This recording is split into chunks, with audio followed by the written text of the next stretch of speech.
as a war runs down, that's when the bloodiest phase steps in. And as we get to the inevitable collapse of Ukraine, it isn't going to be a dropping off of casualties that we see. We're going to see a massive escalation of casualties, primarily from the Ukrainians. So anybody who says we're doing this for Ukraine, we're doing this to help the Ukrainian people, all you're doing is guaranteeing that hundreds of thousands of Ukrainian men that don't have to die, who are currently alive today, will be dead because of the narcissism of European and American political and economic elites.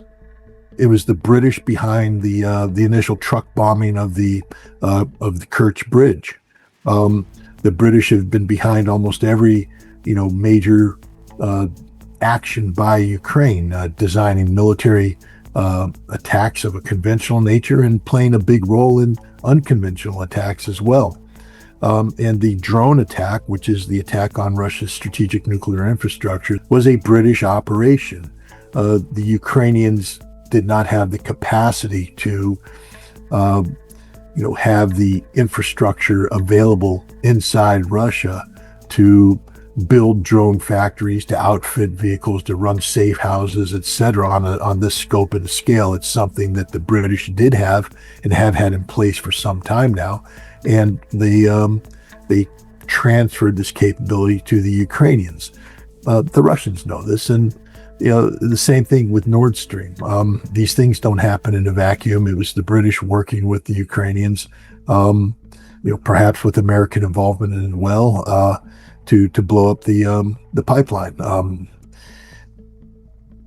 I think the fact that the Russians are going public with this is setting the groundwork for some very potential consequences for Europe and for the British in particular. It's not the first time Storm Shadow has been used by Ukraine, and they've been firing Storm Shadows at the Kerch Bridge for some time now, and they've been shot down. What we see here is apparently the British taking control of the Storm Shadow fleet and planning an operation, carrying it out using British intelligence, targeting done by the British, and striking a strategic energy target inside Russia.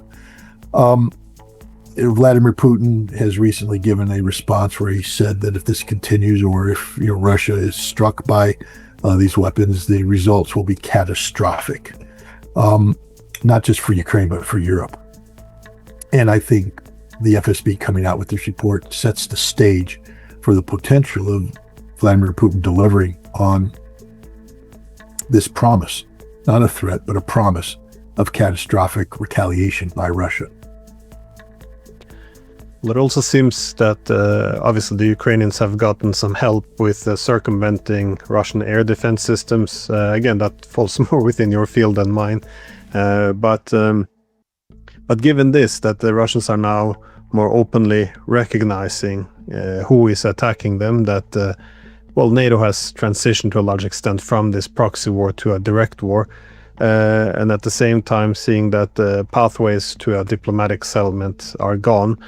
How do you think the Russians might respond? I mean, what kind of missiles are you looking at? What kind of weaponry would be the participants? Overall, how do you see a Russian retaliation? Because I think in Europe, at least, the main logic is, well, the Russians haven't done anything against us in the past 3.5 years. We can continue to escalate. The Russians, as you've pointed out, have been very reticent to facilitate escalation. Escalation has always been the strategy of Ukraine. Ukraine desires escalation because Ukraine desires to have NATO transition from being a supporting agency to being a active participant in the conflict, directly participating in the conflict. And Russia has been, hesitant to do anything that would feed that narrative. I am not a Russian politician. I don't get to make Russian political decisions, and I'm not a Russian military officer. I don't get to do their targeting for them. But if I played one on TV or stated a Holiday Inn Express, what I would say is this, that I believe Russia would continue to be hesitant to make that decisive step, that there would still need to be an intermediary step that would be limited to the territorial confines of Ukraine. And you don't necessarily want to use all of your resources in that step. Russia has shown the West the Oreshnik one time. It may be a weapon system that Russia goes back to, but it's a strategic weapon system. I mean, it's operated by the Strategic Rocket Forces. It is a nuclear-capable system. And so I still think there might be some hesitancy on the part of Russia to employ this, unless they're going to make the decision to take Bankova, which is basically the Ukrainian governmental district of Ukraine, off the map. And then Oreshnik is your ideal. But I think the goal would be to punish the British. And I think what the Russians would do is use weapon systems they've already employed, maybe adding to the mix longer range Iskander S's, which have intermediate missile range on them, Zircon, and maybe a new variant of the KH-101 missile project 506 is now online. These are some weapons that could be used to annihilate the British presence in Ukraine. And this could be anywhere from taking out the British embassy, taking out known locations of British officers, advisory groups, any Ukrainian unit that's affiliated with the British, a massive decapitation strike of British capability in Ukraine that was designed to cause casualties. The Russians have been loath to carry out the kind of strikes that deliberately cause casualties amongst NATO members. They have bombed training facilities. They've killed, mercenaries. But all these talks about, the Russians bombing a secret underground bunker, killing dozens of NATO officials is bunk. I'm not saying that one or two NATO people haven't died in the mix, but the Russians had not been deliberately targeting them. This would seem to be a logical escalatory move that kept the conflict inside the confines of Ukraine, but sent a clear signal to the British that they are going to pay a price. And if the British continue to operate after that point, remember, the British would have to reconstitute capability. If the Russians did go after British infrastructure inside Ukraine, it's not that the British could immediately transition. They would have to reconstitute this capability, something they might be loath to do when 20, 30 body bags come home from Ukraine. But I do think that the Russians are fed up with this escalation. I think one of the reasons why Donald Trump backed down from the Tomahawk isn't just the technical difficulties that he cited, that the Ukrainians would be unable to operate the Tomahawk on their own. This was known, and yet he appeared to be willing to, deploy American contractors to fill that gap. I think it was derived from the conversation he had with Vladimir Putin, which, in my opinion, probably mimicked some of the content of the conversation that Anatoly Antonov, when he was the ambassador of Russia to the United States, had with former American officials back in September 2024, which was then relayed to President Biden about the consequences of signing off on Keir Starmer's documents authorizing Storm Shadow, ATACMS, and Scalp to be used in long-range strikes.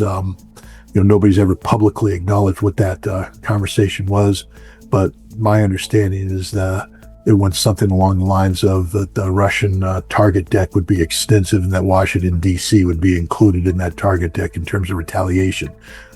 Dead serious. And I would imagine that Putin put President Trump on notice that if a Tomahawk struck, for instance, the Kremlin, that Washington, D.C. would not be immune from retaliation. And that it's probably not in the best interest of the United States to go down that path. So Trump backed off from that. But now he's lost face. It's humiliating to be Donald Trump lately because the inconsistencies of his own policy position are manifest. The fact that he doesn't have any strongly held personal position. He's susceptible to, being manipulated, controlled by his inner circle of advisors, plays out before us and live on TV. Now he's, gone down the path of Scott Bessent's, sanctioning to bring down the Russian economy. I mean, Bessent has convinced Donald Trump that by sanctioning the big two, Rosneft and Lukoil, that the Russian economy will collapse. Vladimir Putin and other Russian leaders have said, we're pretty much immune to your strategy. And Trump doesn't seem to have a good response other than let's talk about it in 6 months. Sanctions aren't a policy. Sanctions are what happened when you have no policy. Sanctions are what you do when you don't know what to do. And the fact that Donald Trump now has pulled out the sanction card means he has no clue what to do with Ukraine. And this is not going to be good for either Ukraine or Europe, because while America vacillates, Russia is decisive. In 2014, Henry Kissinger said something along the lines that the hatred of Putin is not a strategy; it's the absence of strategy. Seems to apply here as well. But the shifts for Trump, though, is quite well. They are quite interesting because, again, we went down this path before. He was going to do his 50-day countdown, which became 12 days, in which the Russians had to accept an unconditional ceasefire.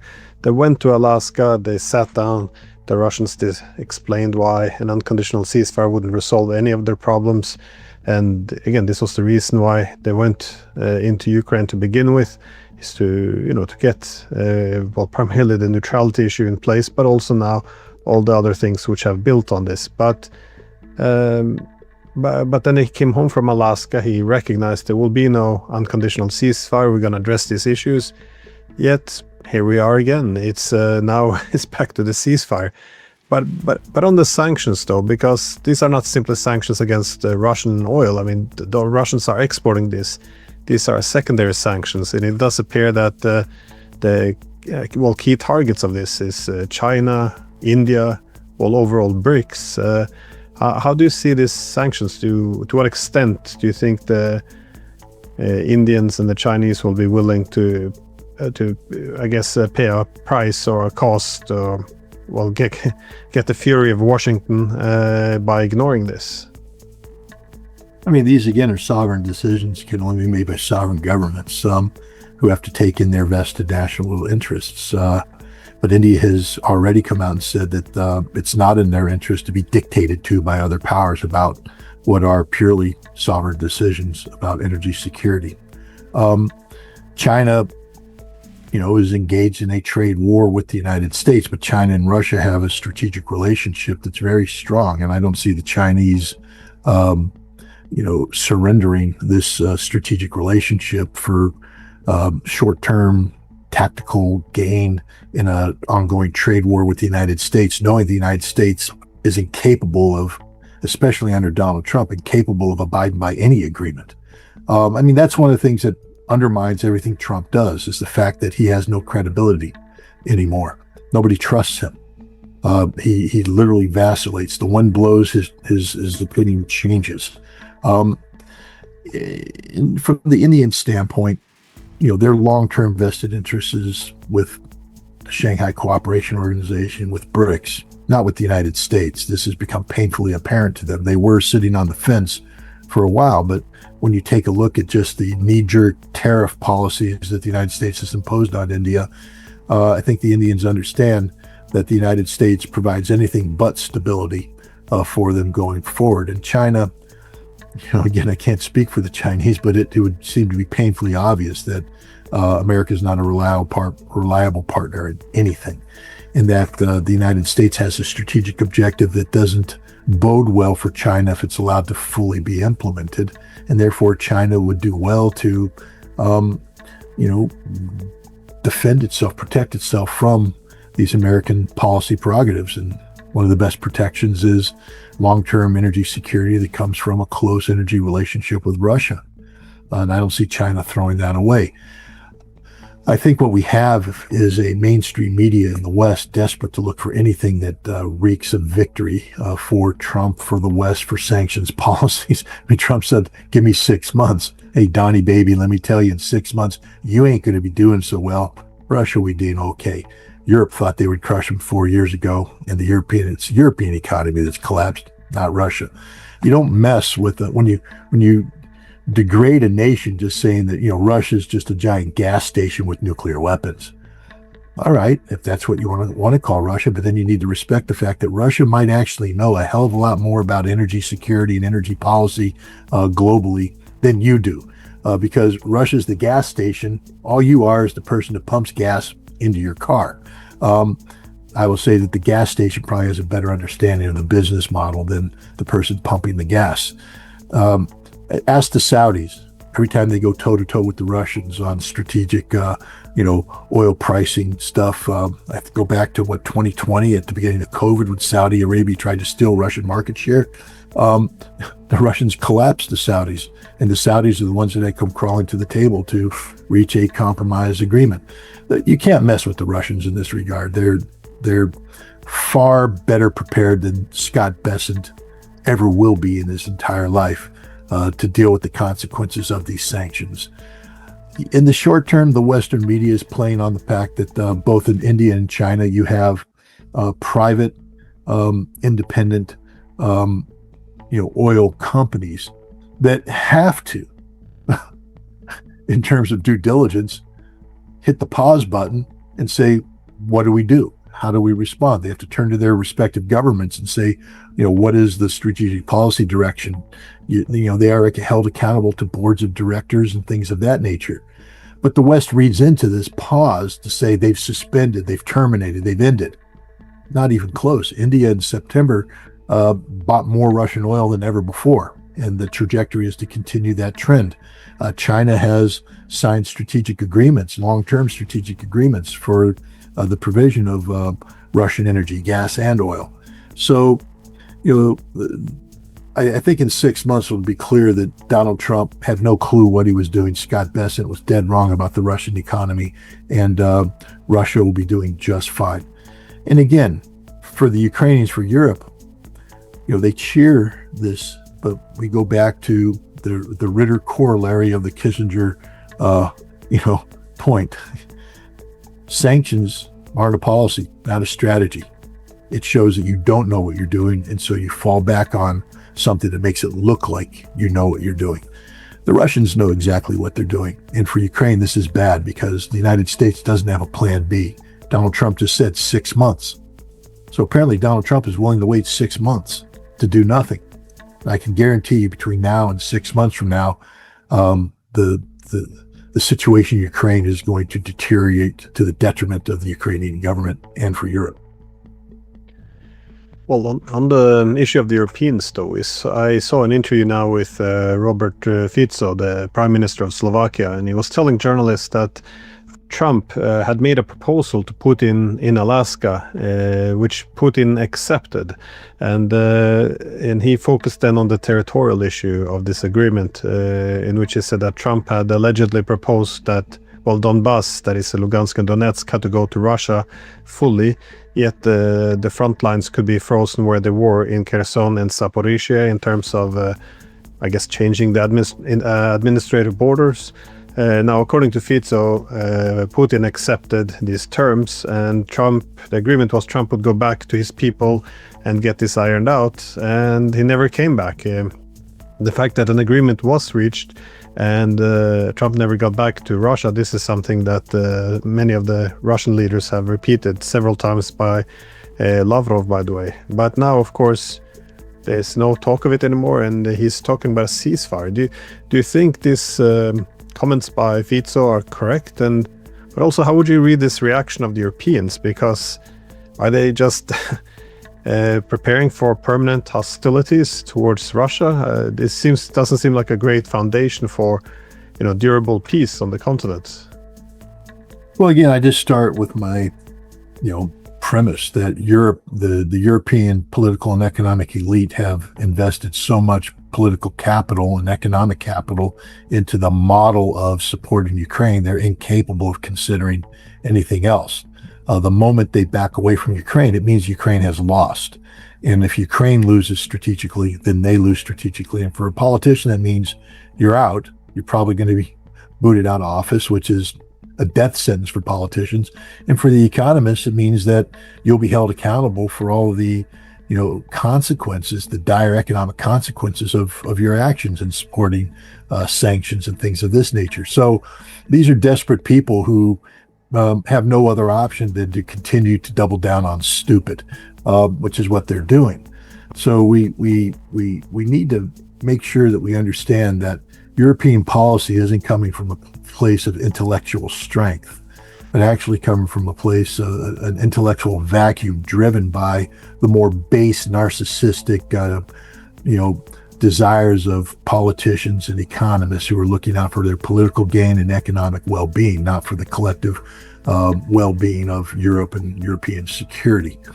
The other problem is that Donald Trump is dumber than dirt.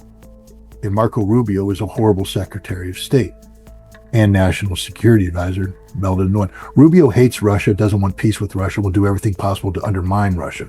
Donald Trump's just stupid. What Vladimir Putin appears to have said to Donald Trump, because I wasn't there, is that Russia will accept a ceasefire premised on Ukraine fully withdrawing from the Donbass and agreeing to withdraw from Kherson and Zaporizhia, but that a ceasefire could be arranged once they leave the Donbass. And then after that time, they will pull out of the other two territories. But Russia never once said, we're willing to give up or make territorial concessions. See, Trump is too stupid to understand the difference, because what Marco Rubio then told him is that we need to freeze the conflict here. Ukraine will keep Kherson and Zaporizhia in exchange for giving up the Donbass. That's not what Putin said. People need to read the Russian Constitution. They need to understand the limits of executive power in Russia. Vladimir Putin has unmatched power. There's no doubt about that. Been ruling for 25 years. But even Vladimir Putin can't give away Russian territory on his own volition. The Constitution prohibits it. He would have to go to the Duma. He'd have to get the support of that body, which would require the support of the Russian people. And right now, the Russian people will not support this. One of the reasons why Vladimir Putin has over 80% support is because he is a defender of the Russian nation. And if suddenly Vladimir Putin, who told these people, if you hold a referendum and you vote to come into Russia, we will bring you into Russia, you will be part of Russia, for Vladimir Putin to say, well, there's a caveat now. That would be the end of his credibility. So the stupidity of the people that believe that a frozen conflict is something Russia would accept. Constitutionally, they can't accept it. Moreover, Ukraine's not winning. Normally, a frozen conflict is a term that can be imposed on somebody when you have the upper hand. Look at the end of the Korean conflict, the horrible War of the Hills that took place in 1953, where the Marines and the U.S. Army lost thousands of men, pushing the Chinese back, making the Chinese realize that there was no future in this conflict. The Chinese agreed to freeze the conflict there. But then we were left with a permanent state of war in the Korean Peninsula. Russia doesn't want a permanent state of war. Europe does want a permanent state of war because it fulfills their long-term objectives of undermining Russia, bringing down Russia, weakening Russia. Russia would never accept that. Vladimir Putin has said the root causes of the conflict must be resolved. Well, if that's your going-in position, why would you freeze the conflict, permanently enshrining the root causes of the conflict? The people who embrace these ridiculous theories are stupid people, Glenn. Stupid people deliberately ignoring reality. That you don't need to be a rocket scientist. You don't need to have a PhD in Russia studies. You just have to have a rudimentary understanding of how Russia works and a respect for what Vladimir Putin says. For 25 years, Vladimir Putin speaks and does. And you will be hard pressed to find a situation where he spoke and didn't do. And so when Vladimir Putin commits to a policy course, not once, twice, but numerous times, with no inconsistencies in the plan that he set forth, suddenly to believe that he's going to drop everything and flip on a dime is absurd. Donald Trump is too stupid to understand this, and Marco Rubio is too devious and too deceitful and, frankly speaking, too traitorous to Trump's strategic view to explain it properly to the president. He exploits the stupidity of this president when it comes to Russia. Now Donald Trump is left holding an empty bag because he thought he was going to get something and found out he was getting nothing because he didn't understand what Vladimir Putin was putting on the table. Well, I guess you can say, with, great certainty now that this is 100% definitely Trump's war as well. I mean, he's been trying to say it's just Biden's war, but with these sanctions, with the rejection of this diplomacy, and of course, very openly talking about, America's contribution to the fight against Russia, it is Trump's war. But it is a peculiar moment, though, because at the moment there is a huge, there seems to be an intensifying collapse, at least within Ukraine. One can look at the economy or political stability, social stability, but I guess the front line is the most interesting. Yes, just as a last question, how do you read the front line at the moment? What is it that you're looking at?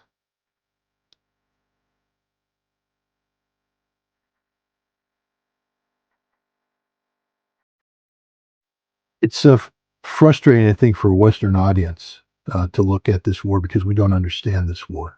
Even somebody like me who does his very best to, comprehend what the Russians are doing. I'm a victim of my own experiences, my own prejudice. I come from a Marine Corps background, which is all about attack, attack, attack, attack. And when we look at what Russia's doing, wars of attrition are normally, World War I was a war of attrition, where two massive forces just ground each other into the dirt until one eventually broke. Europe was breaking until the United States intervened in 1917. And then the availability of fresh American forces offset, the ability of Germany to transfer forces from the Russian front to the Western front, and we ground them down. And that's how that war ended, by simply both sides beating each other into a pulp. And the side that had the freshest troops available won. And so when we see wars of attrition, we're like, all right, that narrative should parallel what the Trump administration has been saying. I mean, I think everybody now is acknowledging Ukraine has suffered horrendous casualties. But what the Trump administration is trying to say is that Russia has likewise suffered tremendous casualties, and that Russia can't sustain this fight.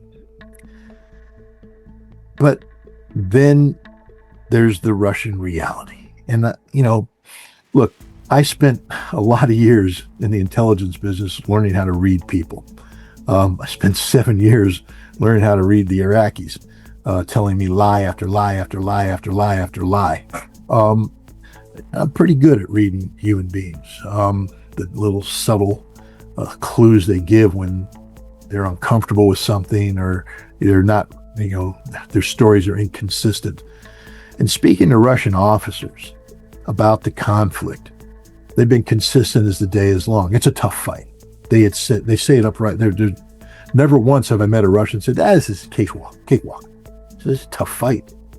I mean, it's a really, really hard fight. And we are paying a price, but that price is nowhere near what the Ukrainians are paying. The war of attrition right now is being based on an algorithm that has the Russians generating kill ratios of, early on as the algorithm was being developed, 5 to 7 to 1. Later on, as the algorithm got better, 12 to 20 to 1. And today, On a good day, the algorithm is 36-1 or more. The Russians are just slaughtering the Ukrainians, slaughtering them. Every once in a while, the Ukrainians can put together forces and get situational dominance over a very limited part of the front. That dominance will last a couple days, a week or more, and then the Russians reassert their authority. This is what happened north of Pokrovsk, where the Ukrainians tried to sell this great counteroffensive that struck a deadly blow to the Russians. It's over. All the Ukrainians are dead, and Russia has regained control of the battlefield and is marched forward. Seymour Hersh just wrote a article where he talks about this mythical horseshoe, that Russian soldiers refuse to obey orders. Well, damn it, Seymour, look at a map before you write something like this. I mean, you're my friend, but come on, look at a map. There's not a single place on the front where the Russians haven't advanced. And the implication, therefore, is that the Russian army is continuing to attack. And nowhere on this front have the Russian army said to Vladimir Putin, we're not going to do this. First of all, Vladimir Putin doesn't issue the orders. That's another one of these little factual things. Gerasimov issues the orders. He's the one in charge. Vladimir Putin gives strategic direction, when, here are the objectives, but he doesn't tell the army how to do their job. So the notion that a Russian general is going to refuse an order from Vladimir Putin to carry out an assault against the mythical horseshoe, that doesn't exist. This is the kind of stupidity that exists in the West because we believe our own propaganda. Russia is winning on the front. We in the West don't understand the reality of this war. We expect that when you speak of casualty ratios that the Russians are, that there should be great movement on the front line. That's not what this war of attrition is about. This war of attrition is about Russia not just grinding down the Ukrainian army, but the Western ability to support the Ukrainian army. Russia is not just destroying Ukraine's manpower reserves, they're destroying the ability of the West to reconstitute the Ukrainian army. We're in the seventh mobilization of Ukrainian forces? We're into the fifth reconstruction of the Ukrainian army. Russia's mobilized once in 2023 or 2022, 300,000 men. Since then, they've sustained it with contracts. The inconsistency of the Western position. On the one hand, the Russians have run out of tanks and everything because, by God, the Ukrainians are killing everything. Two, Russia's outproducing the collective West 4-1 in their defense industry. Can't have both ways, guys. The fact is, Russia's outproducing the West 4-1, and one of the reasons why the West is losing is that Russia's destroying everything the West sends into Ukraine. That is a war of attrition.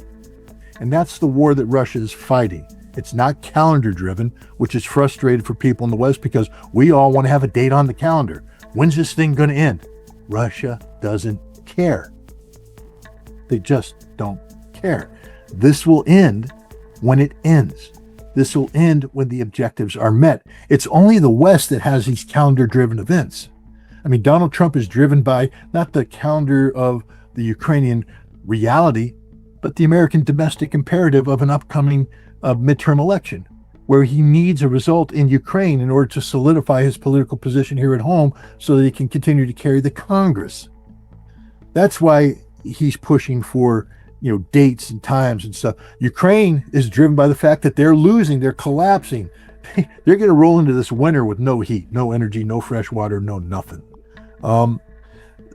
Europe is driven by the fact that they're bankrupt. They have no money. They have no resources. Everything Europe does is a sham, a 100% sham. Sweden's big. Come on in. We're going to give you the Gripen. Really? When? When are you going to give this mythical Gripen to the Ukrainians? What you said, 3 or 10 or could be available in 2 or 3 years? But what about the 100 to 150? Doesn't exist. It's fake. Never will exist. Can't exist. Won't exist. Everything Europe does is fake. Everything the United States does is fake. The only thing not fake is the fact that Ukraine's losing thousands of men a day. Thousands of men a day. Russia's losing hundreds of men a day. It's a horrible war. But the Russians can sustain this level of war indefinitely. Ukraine and Europe can't. When is it all going to end? I don't know. But I do know that when it does end, Russia's going to be the victor. Yeah, well, given that this is becoming very clear, it's very frustrating to see no diplomacy coming because well, as everyone knows, when we're reaching the end of the war, as we're seeing, the casualties tends to escalate, and I think that's what we're seeing now as well. But again, I guess it's not our soldiers, so we're not counting them. But I just want to remind your audience, just again, it's important because you just said something that's very important. During World War II on the Western Front, the United States, the bloodiest month for the United States wasn't June of 1944, D-Day. It wasn't December of 1944, the Ardennes fighting. It was April 1945, the last month of the war. We lost more soldiers in the last month of the war after the German army was defeated, after they were in retreat.